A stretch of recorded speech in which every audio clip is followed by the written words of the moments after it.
पहले गोल्डबर्ग, उसके बाद जॉन सीना, अब एजे स्टाइल। क्या सच में गुंथर एजे स्टाइल को रिटायर करेगा?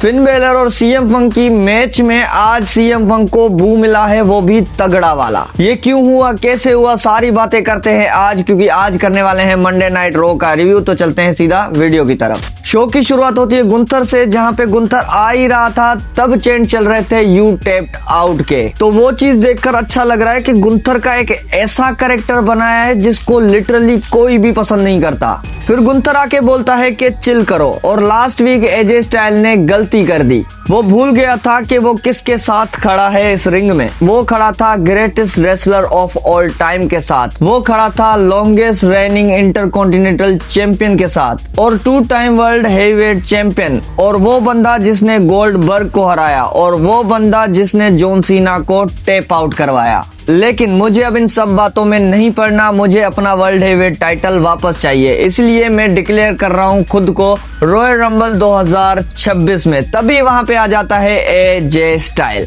और एजे स्टाइल आकर सिंपली यही बोलते हैं कि तुम और मैं हो जाए रॉयल रंबल में रीमैच।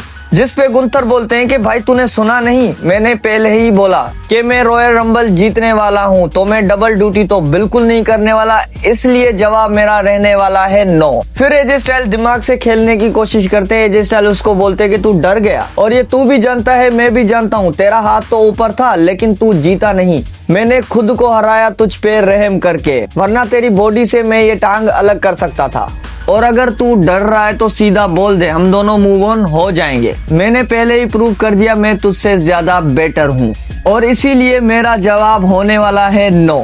फिर गुंथर जाने लगता है, फिर वापस आता है, फिर बोलता है कि एक शर्त है, जिसपे एजे स्टाइल बार बार उसको बोलते हैं कि बता बता बता। फिर गुंथर मुद्दे की बात कर रहा है कि इस बार मैं तुम्हें रीमैच तो दूंगा, लेकिन करियर तुम्हारा दांव पे होगा। मतलब अगर इस बार एजे स्टाइल गुंथर से हारा तो भाई एजे स्टाइल रिटायर। और इस बार WWE ने क्या गेम खेली है भाई, मतलब एजे स्टाइल की रिटायरमेंट तो 2026 में होनी है, लेकिन इस तरीके से और शुरुआत में ही ये नहीं पता था।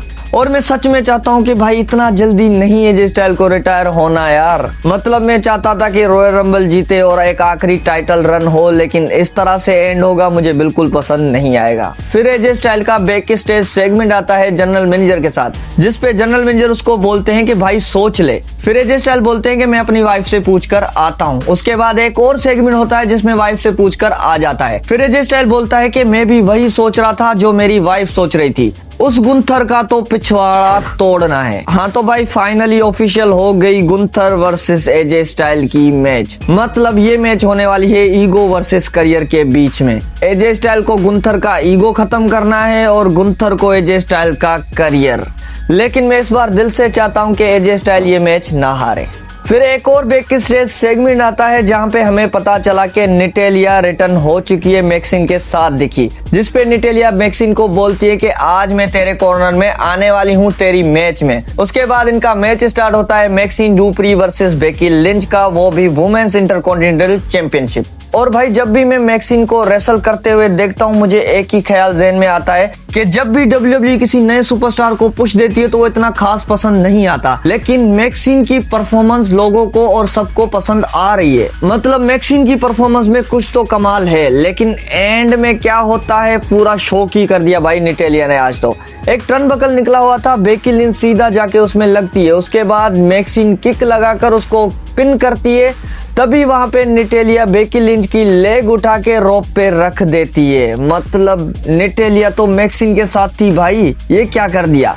फिर उसके बाद टोटली मैक्सिन भी शॉक हो गई और डिस्ट्रैक्ट भी हो गई, तभी बेकी लिंच जीत जाती है इस मैच को, रिटेन कर लेती है अपना टाइटल। उसके बाद निटेलिया ने तो मैक्सिन को तोड़ ही दिया। अब ये चीज देखकर एक बात समझ आ गई कि इनकी स्टोरी लाइन चलने वाली है, लेकिन ये स्टोरी लाइन मजा तो अलग लेवल पे देगी। क्योंकि आपको एक बात बता दूं, जो मैक्सिन की ट्रेनर है वही निटेलिया है, तो इसकी यही वजह हो सकती है कि भाई जिसको मैंने सिखाया आज वो मुझसे ऊपर कैसे जा रहा है। मतलब निटेलिया टोटल जेलस मूड में है और उनका हील टर्न भी हो गया। गया। फिर उसके बाद एंट्री होती है हीट जे उसो की, लेकिन इस बार जे उसो ज्यादा कुछ नहीं बोलते। जे उसो अनाउंस करते हैं कि वो रॉयल रंबल 2026 में आने वाले हैं बस।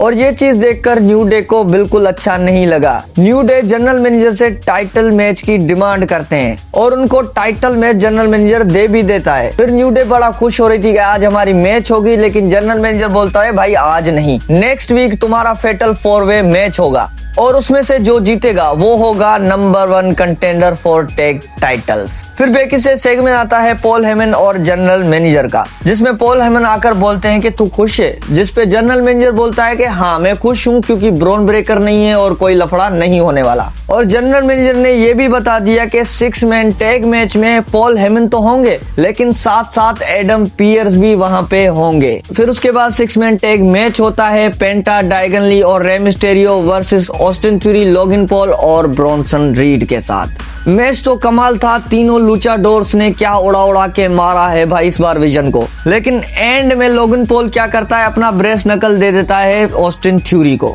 मतलब इस बार विजन फुल विन की प्लानिंग करके आई थी, लेकिन एडम पियर्स ने सारी चौपट कर दी। एडम पियर्स ने आके ब्रेस नकल छीन लिया ऑस्टिन थ्यूरी से।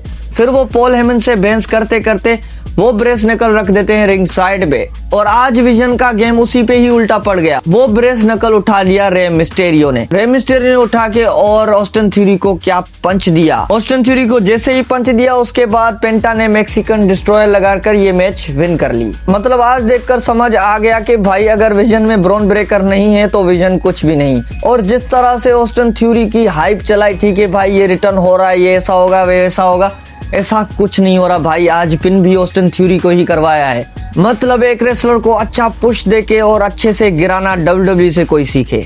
फिर बेकी से सेगमेंट आता है जहां पे पॉल हेमन ने इतनी जोर से चिल्लाया जनरल मैनेजर के ऊपर। फिर चिल्ला के वो एक बात भी कर गए जनरल मैनेजर से कि फोन उठा ले। मतलब ये चीज तो क्लियरली समझ में नहीं है इसका मतलब क्या था, लेकिन आगे जाके क्या पता ये चीज समझ में आ जाए, क्योंकि WWE कुछ हिंट्स ऐसे देती है जो समझ से तो बाहर ही होते हैं। फिर रिंग में एंट्री होती है रिया रिप्ली एंड इयो स्काई की, और उनकी एंट्री करते वक्त ही हमें पता चला कि सैटरडे नाइट में मैच होने वाला है इयो स्काई रिया रिप्ली वर्सेस लिव मॉर्गन और रॉक्सेन परेज का, वो भी वुमेन्स टैग टीम टाइटल्स के लिए। उसी पे ही रिया रिप्ली बोलती है कि एक बार सैटरडे नाइट मेन इवेंट में हम टाइटल डिफेंड कर लें, उसके बाद इयो और मैं दोनों आ रहे हैं रॉयल रंबल में। तभी वहां पे आ जाती है लिव मॉर्गन और रॉक्सेन परेज। लिव मॉर्गन आकर थोड़ी सी माइंड गेम खेलने की कोशिश कर रही थी इयो स्काई के साथ। वो इयो स्काई को बोल रही थी कि भाई थोड़ा संभल के, क्योंकि रिया रिप्ली कभी भी बैक पे अटैक कर सकती है, मुझे पता है। मतलब लिव मॉर्गन अपने एक्सपीरियंस के साथ बता रही थी कि जब मैं और रिया रिप्ली एक टीम में थे तो रिया रिप्ली ने मुझ पे भी अटैक किया था, तो इयो स्काई पे भी कर सकती है। उसके बाद लिव मॉर्गन और रॉक्सेन परेज भी अनाउंस करते हैं कि वो भी रॉयल रंबल में आने वाले हैं, और इस बार तो वुमेन्स के बीच में भी रॉयल रंबल तगड़ा हो सकता है। फिर उसके बाद मैच होता है जवान evince versus L Grande americano के बीच में। मैच तो अच्छा चल रहा था, लेकिन बीच में जवान एविंस को शायद थोड़ी सी इंजरी हो गई, शोल्डर में पता नहीं क्या हुआ, उसी वक्त ही मैच रुक गई, और मैच के रिजल्ट में एल ग्रांडे अमेरिकानो ये मैच जीत जाते हैं। और जिस तरह से जवान एविंस हाई फ्लाई करते हैं तो ये चीज उनके साथ तो बार बार होती ही होगी। आई होप सो कि वो इंजर्ड ना हो। फिर उसके बाद आज की राह का मेन इवेंट होता है CM Punk versus fin baler के बीच में, और जब इनके नाम अनाउंस हो रहे थे तब उसी वक्त सीएम पंक को क्या बू मिले हैं, वो इसलिए क्योंकि होम टाउन फिन बेलर का था भाई। फिर इनका मैच स्टार्ट होता है और मैच में क्या ही एनर्जी थी। फिन बेलर को देखकर एक चीज तो समझ आ गई कि भाई वो सिर्फ जजमेंट डे का हिस्सा नहीं है, वो एक अच्छा सोलो रेसलर भी है। और आज देखकर ये समझ आ गया कि फिन बेलर भाई सोलो रन ले सकता है अच्छी, लेकिन WWE पता नहीं क्यों उसको पीछे रख रही है, ये समझ नहीं आ रहा मुझे। फिर इस मैच में मुझे एक सीक्वेंस अच्छा लगा जब GTS से फिन बेलर ने किक आउट किया। मतलब कम ही लोग होते हैं जो GTS से किक आउट करते हैं। उसके बाद सीएम फंक भी कुछ कम नहीं, सीएम फंक ने भी फिन बेलर के फिनिशर से किक आउट किया, और इस मैच की ऐसे ऐसे करके इंटेंसिटी बढ़ने लगी। एक GTS को तो फिन बेलर सरवाइव कर गया, लेकिन अगले GTS को फिन बेलर सरवाइव नहीं कर पाया। इसके साथ सीएम फंक मैच भी जीत जाते हैं और रिटेन भी कर लेते हैं अपना टाइटल। उसके बाद सीएम फंक ने फिन बेलर से हाथ भी मिलाया और गले भी मिले, और मुझे लग रहा था कि फिन बेलर कहीं न कहीं सीएम फंक पे अटैक करेगा, लेकिन ऐसा कुछ नहीं हुआ। मतलब finally fin baler baby face के रूप में आ रहे हैं आहिस्ता आहिस्ता। अब वो WWE के ऊपर है कि उनको पुश दे या ना दे, लेकिन मैं चाहता हूं कि फिन बेलर को एक बार पुश देना चाहिए। एजे स्टाइल और गुंथर की स्टोरी लाइन मिलाकर, मैक्सिन और निटेली की स्टोरी लाइन मिलाकर, विजन की और जनरल मैनेजर की स्टोरी लाइन मिलाकर, ये रहा। आपको कैसी लगी कमेंट करके मुझे जरूर बताना।